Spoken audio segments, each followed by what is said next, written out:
So in the last class we did the resonance. Resonance in series LCR circuit basically is the condition, a special condition when XL becomes equal to XC, we get Z becomes equal to R. The formula for Z is under the root of R square plus XL minus XC ka whole square. So when XL becomes equal to XC, it means L omega becomes equal to 1 upon C omega. This frequency is known as the resonance frequency, which is 1 upon root LC. Fine. And in terms of mu, if you will write, it will be 1 upon 2 pi root LC. तो ये हमारी condition होती है बेटा resonance condition. इसको resonance क्यों बोला जाता है? Because this is the natural frequency of LC circuit as well. हमारे टैंक सर्किट की नेचुरल फ्रीक्वेंसी भी यही होती है. Omega is equal to 1 upon root LC. So when the external frequency यानी applied AC की frequency becomes equal to the natural frequency of the circuit, the resonance is said to take place because in this situation the Z is minimum, Z is equal to R, circuit behaves like purely resistive circuit and current becomes maximum. So I naught is equal to V naught by Z means V naught by R.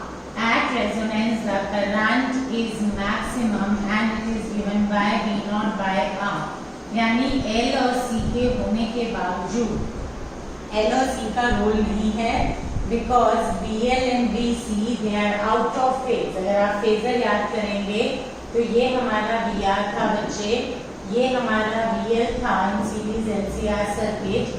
This was VR and this was BL and this was BC. So if BL becomes equal to BC, because BL and BC are out of phase. One marker question: what is the phase difference between BL and BC?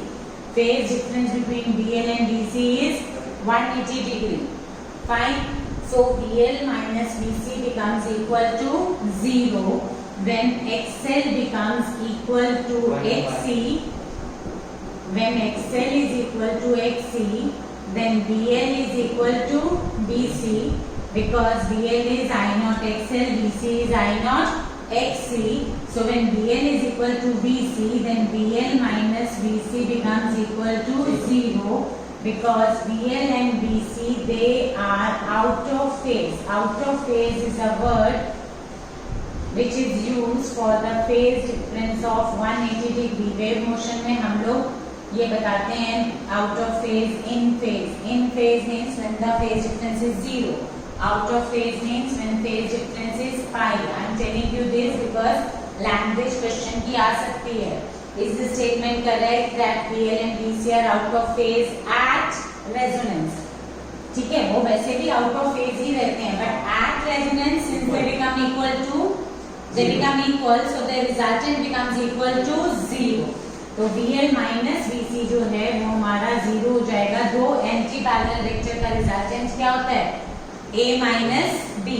दो parallel vectors का resultant क्या होता है? A plus B. Otherwise आपके पास किसी भी condition में vector क्या होता है? In between A minus B and A plus B. दो वेक्टर्स को अगर आप ऐड करते हैं तो उनकी मिनिमम वैल्यू जो होती है वो उनका डिफरेंस होता है और उनकी मैक्सिमम वैल्यू जो होती है वो उनका सम होता है. Is this point clear to you?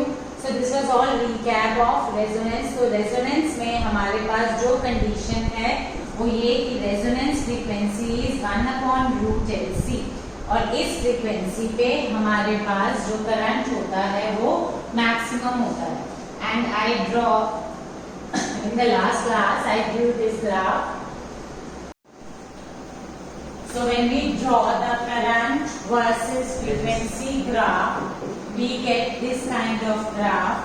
This is the resonance frequency omega r at which the amplitude of current is maximum, and that maximum current is I told you is E naught by R, V naught by R, whether you denote voltage by V naught or E naught.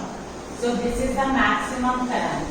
So बच्चे at resonance the circuit behaves like purely resistive circuit if the frequency of applied AC। देखिए चाहिए graph हमने क्या बनाया, हमने एक series LCR circuit लिया और उसके क्रॉस हमने जो AC अप्लाई की हमने उसकी फ्रीक्वेंसी को इंक्रीज कर दिया। नॉर्मली हमारे घरों में तो फिक्स फ्रीक्वेंसी आती है, but when we are studying it means हम क्या कर रहे हैं, हमने अप्लाइड AC की फ्रीक्वेंसी जिसको मैं लिख रही हूँ V = V0 sin omega t किसी इंस्टेंट ऑफ टाइम पे, इस ओमेगा को हम इंक्रीज करते जा रहे हैं स्टार्टिंग फ्रॉम 0। ठीक है, although it should not be drawn here like 0, हम थोड़ा सा 0 से आगे से बना सकते हैं क्योंकि AC है तो 0 फ्रीक्वेंसी नहीं शो करेंगे, but very low frequency. So starting from very low frequency we go on increasing the frequency along the x axis. हमने ओमेगा लिया तो हम x एक्सिस के अलोंग जो हमने ओमेगा लिया है तो हम उसकी फ्रीक्वेंसी को बढ़ा रहे हैं। तो जब हम उसकी फ्रीक्वेंसी को बढ़ा रहे हैं तो करंट का वेरिएशन इस हिसाब से आ रहा है, it is not linear variation, क्योंकि हमारे पास z जो था √r² + xl - xc का होल स्क्वायर था। r ओमेगा पे डिपेंड नहीं कर रहा, बट xl और xc दोनों ओमेगा पे डिपेंड कर रहे हैं। For omega less than omega r, जब हमारी अप्लाइड AC की फ्रीक्वेंसी रेजोनेंस फ्रीक्वेंसी से कम है तो हमारा सर्किट का बिहेवियर क्या होगा, कैपेसिटिव या inductive? Hurry up, it will be capacitive because when the frequency is low, what is high? Xc is 1/c omega is high and xl which is equal to L omega, this is low. So at low frequencies ये हमारे पास Xc is greater than XL। ये हमारा behaviour है circuit का when the frequencies are low। तो हमारी applied AC की जब फ्रीक्वेंसी लो है तो ये जो पोर्शन है वो A to B to C, तो इन AB portion the circuit behaviour is capacitance dominated circuit. Xc is greater than XL, so the circuit behaves like capacitance dominated circuit, means current will lead the voltage. At omega is equal to omega R, the XL becomes equal to XC, XC becomes equal to XL, means जब आप frequency बढ़ाते जा रहे हैं तो practically frequency बढ़ने से XL increase होता जा रहा है और XC डिक्रीज होता जा रहा है। तो एक से जाएगी जब वो दोनों क्या हो जाएंगे, इक्वल हो गए। So at that situation Z becomes equal to R and the circuit behaves like purely resistive circuit. Fine, and then it means the current and voltage will be in the same phase। यहाँ से आपके बहुत सारे बच्चे ये सारी जो मैं डिटेलिंग बता रही हूँ इस पे आपके कंसेप्चुअल क्वेश्चन बहुत सारे बनते हैं। What will be the phase difference between the voltage and current at resonance? Hurry up. What is the phase difference between the voltage and current at resonance? 0. Circuit is purely resistive. When circuit is purely resistive, what does it mean? Voltage and current are in the same phase. So this delta phi between the voltage and current, voltage और current के बीच का जो phase difference है, this is 0. So voltage and current are in phase। बेटा इस पे ना बहुत सारे conceptual question बनेंगे, आप लोग अपना फंस रहे हो एक्चुअली MCQ के चक्कर में। थ्योरेटिकली क्वेश्चन आता तो सिंपली एक्सप्लेन करना आ जाता है, रेजोनेंस या न्यूमेरिकल आ जाते हैं। अब कंसेप्चुअल अगर आएंगे तो आपको बिल्कुल इन डेप्थ नॉलेज होनी चाहिए। हालांकि मैं कितनी बार बता चुकी हूँ कि रेजिस्टेंस में voltage and current are in the same phase, फिर भी जब मैं ये बोल रही हूँ at resonance what is the phase difference between the voltage and current, you are not able to answer. So you have to understand the concept clearly. So phase difference between the voltage and current is 0 at resonance, यानी इसको हम दूसरी language में भी बोल सकते हैं V and I they are in phase. In phase means there is no phase difference between the two. Fine. Then for the values of omega which are greater than omega r, omega r से आप आगे चले जाइए तो जो आपकी now xc will start decreasing। xc पहले बहुत हाई था, कम होता जा रहा है। यहाँ पे xc और xl क्या हो गया, इक्वल। इसमें हमारे पास Xc ग्रेटर देन XL था, ठीक है। इस पे Xc is equal to XL था and beyond this Xc is less than XL। तो ओमेगा R से बड़े अगर आपकी फ्रीक्वेंसी ज्यादा है then the circuit behaves like inductance dominated circuit. So in this portion B to C, circuit is behaving like the inductance dominated circuit. Here the circuit is behaving like the capacitance dominated circuit. तो इस पे आप कितने भी मर्जी question बना लीजिए, आपसे फेज डिफरेंस पूछा जा सकता है कि in the question the omega is less than omega R, which leads, voltage leads और करंट लीड्स. अगर कैपेसिटेंस डोमिनेटेड सर्किट है तो करंट लीड करेगा, ठीक है. एंड अगर इंडक्टेंस डोमिनेटेड सर्किट है तो ईएमएफ यानी वोल्टेज लीड करेगी. At omega greater than omega R XC becomes less than XL or XL becomes greater than XC, so which means it is inductance dominated circuit. And inductance dominated circuit में हमारी voltage lead करती है, current lag करता है, current will lag behind. Is this point clear to you? अगर आपके schools में कोई भी एमसीक्यूज या सेशन रीजनिंग के असाइनमेंट्स मिले हैं तो please do share in the group. हम उनको सारे बच्चों के साथ डिस्कस करते जाएंगे. अगर अलग अलग स्कूल के आ जाएंगे तो आपके पास वैसे ही काफी क्वेश्चंस कवर हो जाएंगे. I start, I have my own set, मेरे बने हुए हैं, बट उसके अलावा भी we need to practice a lot. Fine. So इस रीजन में, डीसी रीजन में, inductance dominated circuit, XL is greater than XC. XL और एक्ससी बेटा क्लियर बनाना, ये नहीं कि सी और एल एक जैसे दिखते हैं कई बार. So make it very clear. Is it point clear? अब हम आते हैं नेक्स्ट पॉइंट पे. ये जो मैंने दो ग्राफ बनाए हैं, इन दोनों ग्राफ का डिफरेंस क्या है? एक तो इनका डिफरेंस है रेजिस्टेंस का. The lower graph is of higher resistance से 100 ohm and the upper graph जो मेरा एलसीआर सर्किट है उसमें मैंने रेजिस्टेंस ली हुई है से 10 ohm. This is just an example कि जिसमें करंट एम्पलीट्यूड ज्यादा है वहाँ रेजिस्टेंस कम होगी, जिसमें करंट एम्पलीट्यूड कम है वहाँ रेजिस्टेंस ज्यादा होगी. सो इन दोनों में से भी मैं ये दो ग्राफ देके भी आपको पूछ सकती हूँ. The question can be in these are the graphs of a series LCR circuit, in which case quality factor is more, in which case the resistance is more. कौन सा ग्राफ हमारा ज्यादा रेजिस्टिव है? ऊपर वाले ग्राफ की resistance कम है, नीचे वाले ग्राफ की रेजिस्टेंस ज्यादा है. सो आपके पास बच्चे क्वेश्चन तो कुछ भी बन जाएंगे, कंसेप्ट क्लियर होना चाहिए. अगर आपको टॉपिक क्लियर है तो there is no dearth of question. MCQs subjective तो एक ही बनता है बेटा, बट एमसीक्यूज या कंसेप्चुअल या ऑब्जेक्टिव तो हम इसमें से बहुत बना सकते हैं. फाइन.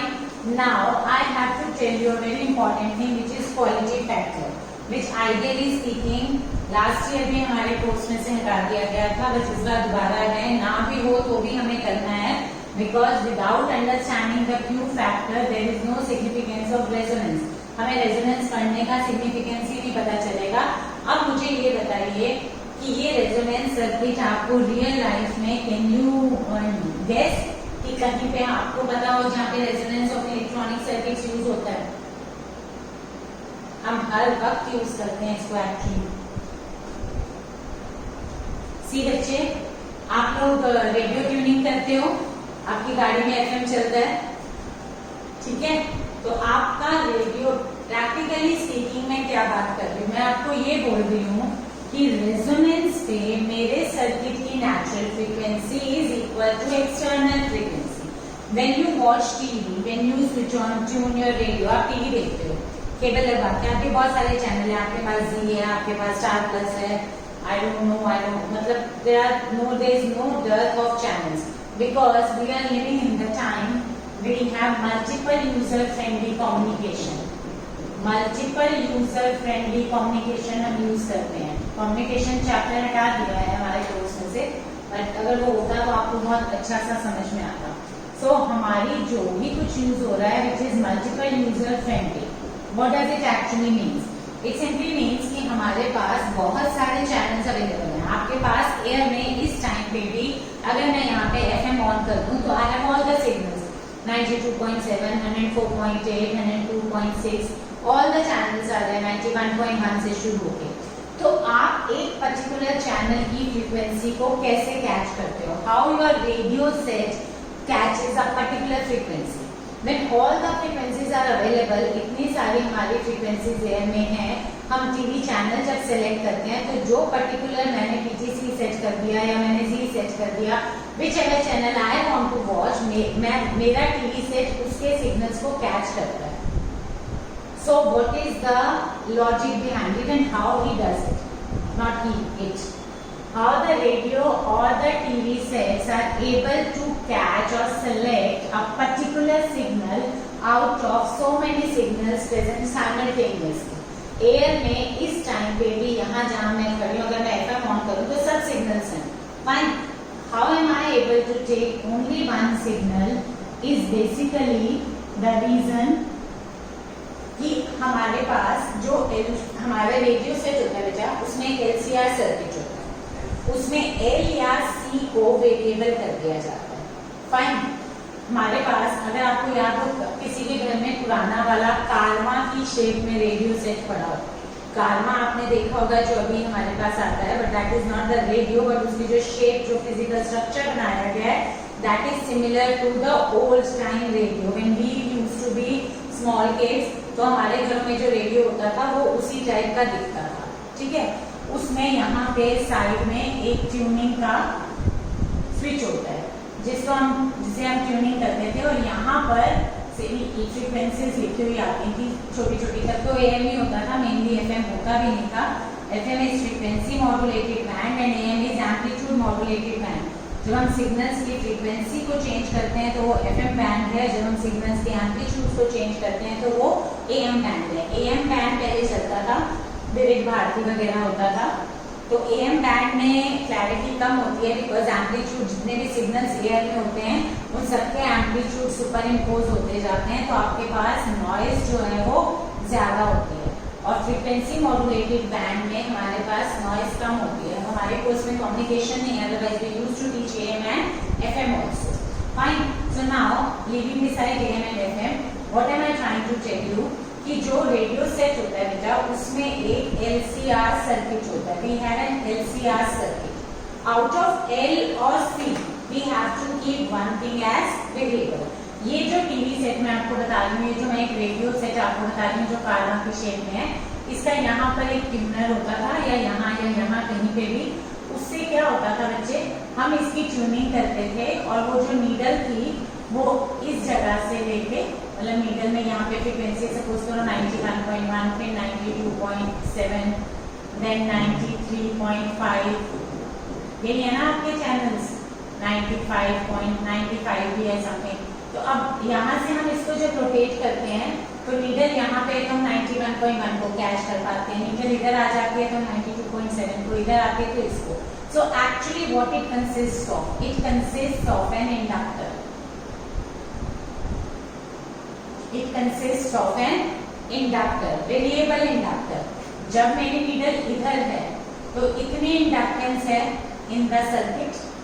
इंडक्टेंस किस पे डिपेंड करती है, नंबर ऑफ टर्न्स पे। तो जब इंडक्टेंस जो भी हमारी L की वैल्यू है, हमारी रेजोनेंस कंडीशन क्या होती है, that XL should become equal to XC और omega R is equal to 1/√LC। हमारी रेजोनेंस फ्रीक्वेंसी 1/√LC। अब इस L को हमने वेरिएबल रख दिया, यानी जब नीडल यहाँ पर है तो मेरे सर्किट की नेचुरल फ्रीक्वेंसी भी 91.1 है। जब मैंने ट्यूनिंग करके इधर लेकर आई मैं, तो मेरे सर्किट की नेचुरल फ्रीक्वेंसी भी 92.7 है। जब मैं इधर लाई तो मेरे सर्किट मतलब हम actually by tuning, when we tune to the different stations, हम अपने रेडियो सेट की नेचुरल फ्रीक्वेंसी को चेंज करते हैं। एंड जब मुझे 91.1, जब मेरे सर्किट की, मेरे रेडियो सेट की नेचुरल फ्रीक्वेंसी 91.1 हो जाएगी मेगाहर्ट्ज, ठीक है। AM में किलोहर्ट्ज होता है, FM में मेगाहर्ट्ज होता है। हाई फ्रीक्वेंसी सिग्नल्स को फ्रीक्वेंसी मॉड्यूलेटेड बैंड में डाला जाता है। So when the natural frequency of my radio set is 91.1 megahertz, तो इस पर्टिकुलर फ्रीक्वेंसी के लिए इम्पीडेंस क्या हो जाएगी, मिनिमम, और मैक्सिमम करंट विल फ्लो, यानी हमारा सर्किट इस पोजीशन पे अगर ये 91.1 है तो इस पॉइंट पे मेरे सर्किट में से मैक्सिमम करंट फ्लो करेगा फॉर दिस फ्रीक्वेंसी। बाकी सारी फ्रीक्वेंसीज के लिए impedance offered will be high, क्योंकि इस पॉइंट पे मेरे सर्किट की नेचुरल फ्रीक्वेंसी 91.1 है। If I have to tune into 93.5, then I will change the natural frequency of my set. Resonance takes place when the natural frequency becomes equal to external frequency. तो external frequencies तो बच्चे सारी available हैं। Air में 91.1 भी present है, 93.5 भी है, बट जब मैंने अपने सर्किट की ट्यूनिंग 93.5 पे की तो मेरे सर्किट का हमारे रेडियो सेट की नेचुरल फ्रीक्वेंसी उस पॉइंट पे 93.5 मेगाहर्ट्ज हो गई। So for this particular frequency we are going to have the minimum impedance and maximum current, and that particular frequency will be allowed and rest all the frequencies will not be allowed to pass through it.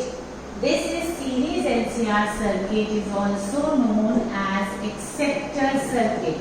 जब हमें tuning करनी होती है तो हम इस particular frequency पे अपने सेट की नेचुरल फ्रीक्वेंसी सेट करते हैं। Then you can have L variable और you can have C variable. Normally अब जो हमारे रेडियो सेट्स आते हैं उसमें कैपेसिटर वेरिएबल होता है। It is more convenient to have the variable capacitor, क्योंकि वेरिएबल इंडक्टर में जब आपकी एल चेंज होती है तो आर भी साइमल्टेनियसली चेंज होती जाती है। So now the more convenient thing is to have the variable capacitor. ठीक है, this I am telling you. अगर आप कोई पुराना घर में अपने पेरेंट्स से पूछेगा कोई पुराना रेडियो किसी ने अपने मेमोरीज के लिए रखा हुआ हो तो आप उसको खोल के देखेंगे तो you will be able to see the coil inside it. बहुत पहले का वो है, fine, maybe of your grandparents. तो अब यही सिचुएशन हमारी होती है बेटा टीवी चैनल्स में। टीवी के भी चैनल्स हमारे पास सारे सिग्नल साइमल्टेनियसली होते हैं, बट जिस पर्टिकुलर सिग्नल पे हमें अपने सेट को, टीवी सेट को हमें सेट करना होता है, हम अपने टीवी सेट की नेचुरल फ्रीक्वेंसी वही लेते हैं। Is this point clear to you?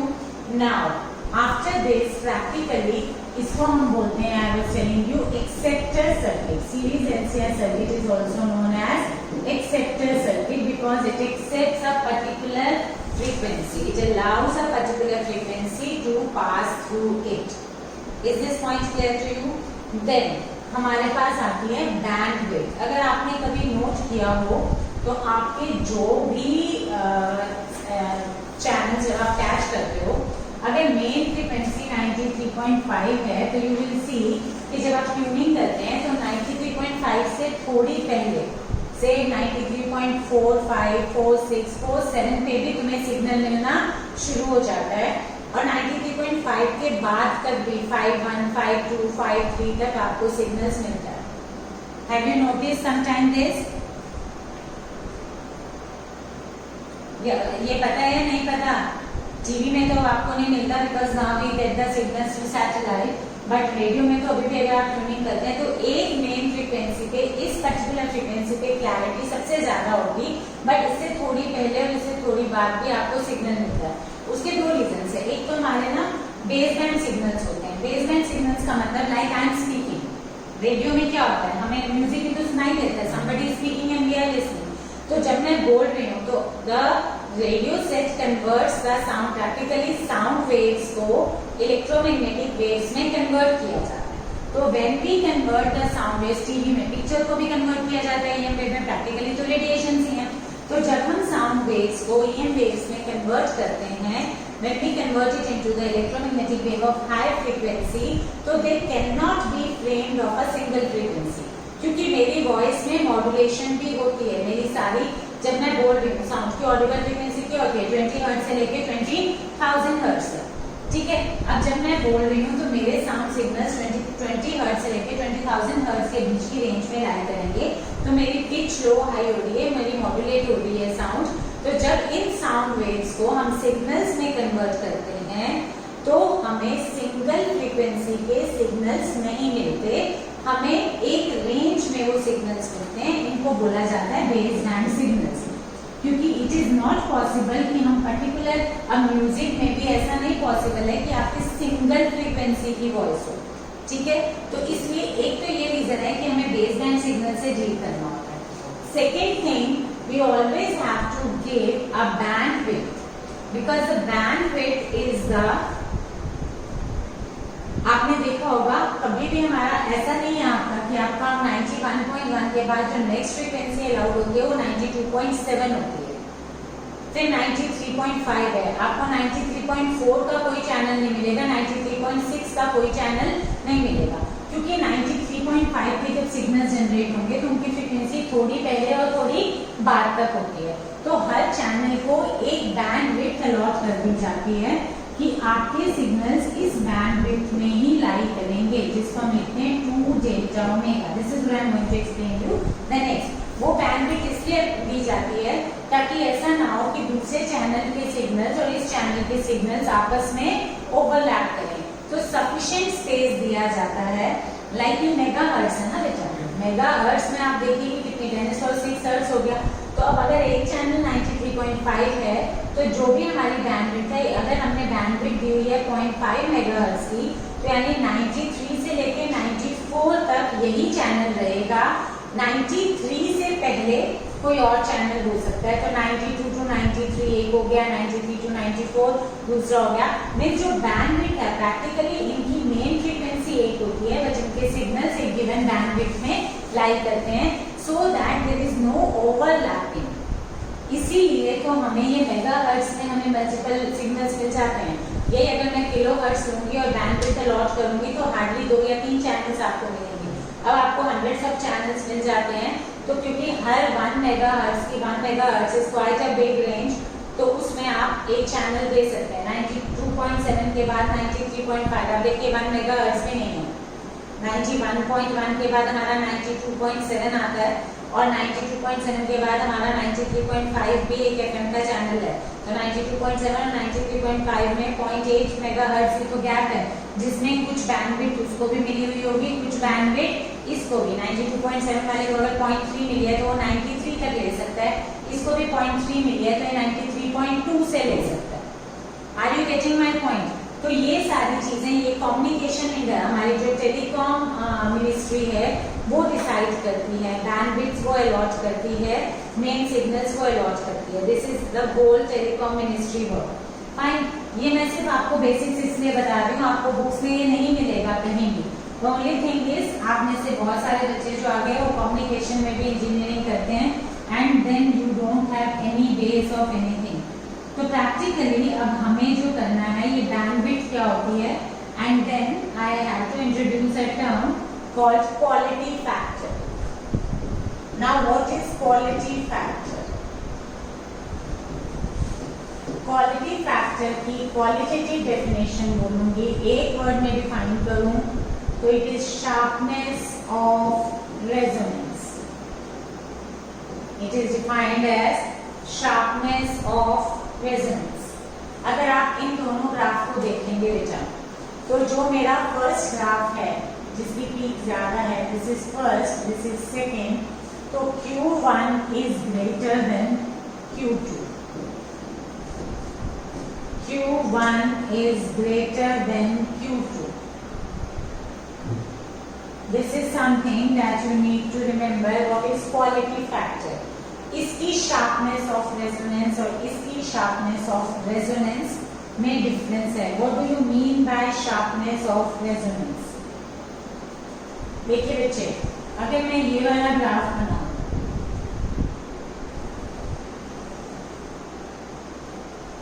इस पर्टिकुलर फ्रीक्वेंसी से अगर रेजोनेंस फ्रीक्वेंसी से थोड़ा सा भी मैं फ्रीक्वेंसी चेंज करती हूँ तो करंट का चेंज एप्रिशिएबल है. कितना करंट चेंज हुआ जब इतनी फ्रीक्वेंसी चेंज हुई, ठीक है. और इसी के करस्पॉन्डिंग यहीं पे मैं बना देती हूँ ये भी मेरा वही ओमेगा आर है, इसकी भी X L is equal to X C है। एक्सएल एक्सी की वैल्यूज तो डिफरेंट हो सकते हैं but X L is equal to X C, fine. अब इस केस में आप ये देखिए कि इस फ्रीक्वेंसी चेंज के करस्पॉन्डिंग करंट का चेंज क्या है, बहुत ही कम है। यानी जो ये मेरा सेकंड सर्किट है, it will not be able to detect the small change in frequency and it will be able to detect the small change in frequency। यानी इसकी ट्यूनिंग बेटर होगी, इसकी फ्रीक्वेंसी 93.5 अगर मेन फ्रीक्वेंसी है, उससे थोड़ा सा भी इधर या उधर होगा तो करंट में एप्रिशिएबल चेंज हो जाएगा। तो इसकी शार्पनेस ऑफ रेजोनेंस जो है वो ज्यादा है और सेकंड की शार्पनेस ऑफ रेजोनेंस जो है वो कम है। और इसको हम डिफाइन करते हैं in terms of a term called quality factor. तो क्वालिटी फैक्टर जो होती है बेटा, अगर हम इसकी एक डेफिनेशन मैथमेटिकल दें तो it is the ratio of the voltage across L और सी एट रेजोनेंस, आइदर बीएल और BC at resonance to that of the applied voltage at resonance। तो applied voltage will be nothing but, क्योंकि जितनी भी voltage आप apply करते हो वो प्रैक्टिकली रेजिस्टेंस के अक्रॉस आ जाती है। सो applied voltage will be nothing but voltage across the resistance at resonance। So resonance frequency पे ratio of BL और VC आप कोई भी ले लोगे वैल्यू सेम ही आएगा। सो अगर आप BL लेते हो, रेशियो ऑफ BL और VC at resonance to the applied voltage और the voltage across the resistance at resonance. So it is practically BL upon BR अगर मैं करूं बच्चे, तो what is BL? BL is equal to I not XL and BR is I not R। I not will get cancel. So what is XL? XL is equal to L omega, but at resonance it is L omega R। At resonance it is omega R। We are talking about the resonance frequency। So resonance frequency is 1 upon root LC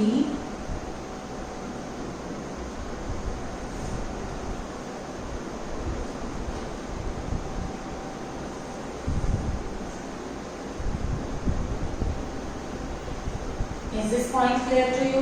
So this comes out to be equal to 1 upon R under the root L upon C।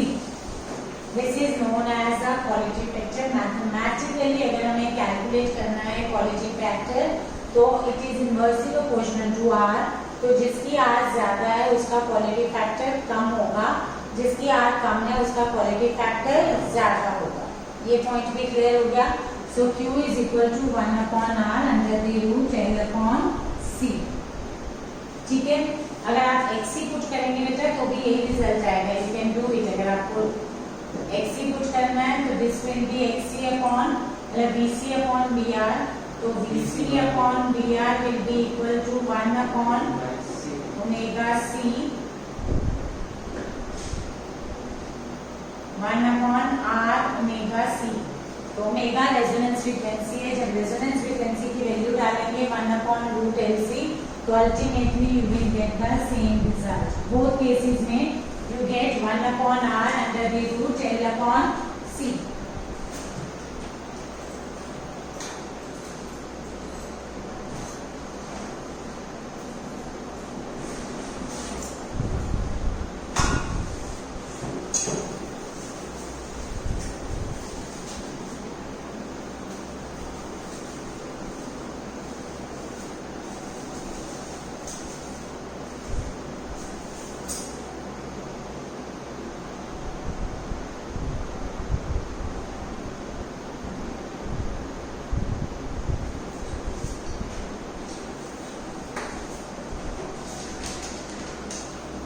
So the circuit whose quality factor is high is able to detect the small change in frequency and otherwise it will not be able to detect. Now we define a term called bandwidth. Quality factor को define करने का एक और formula भी हमारा होता है। उसके लिए I need the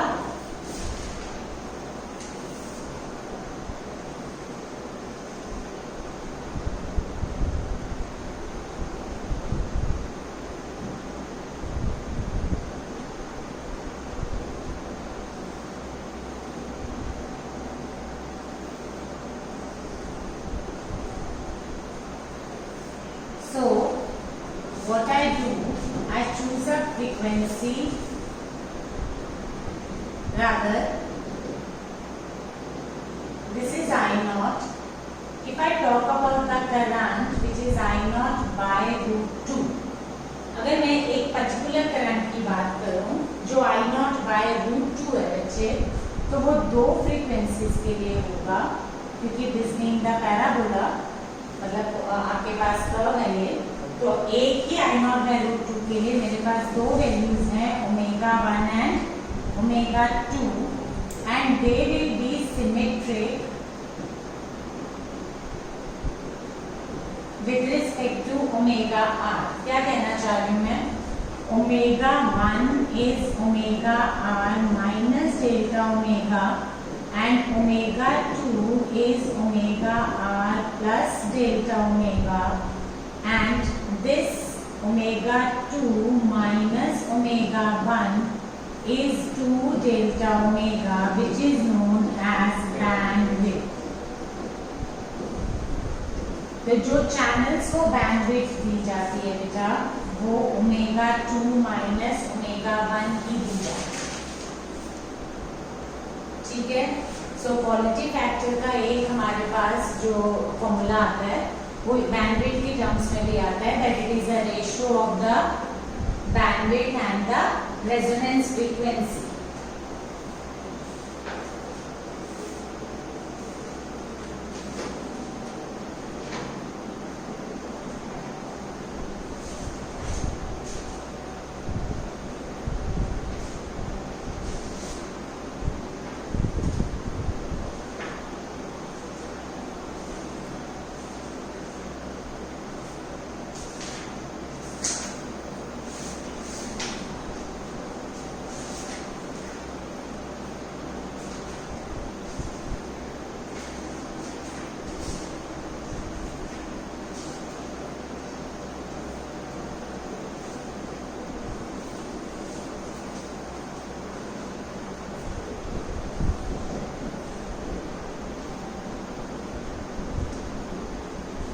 Q is equal to omega r upon 2 delta omega. Ratio of the resonance frequency upon the bandwidth is also known as the quality factor.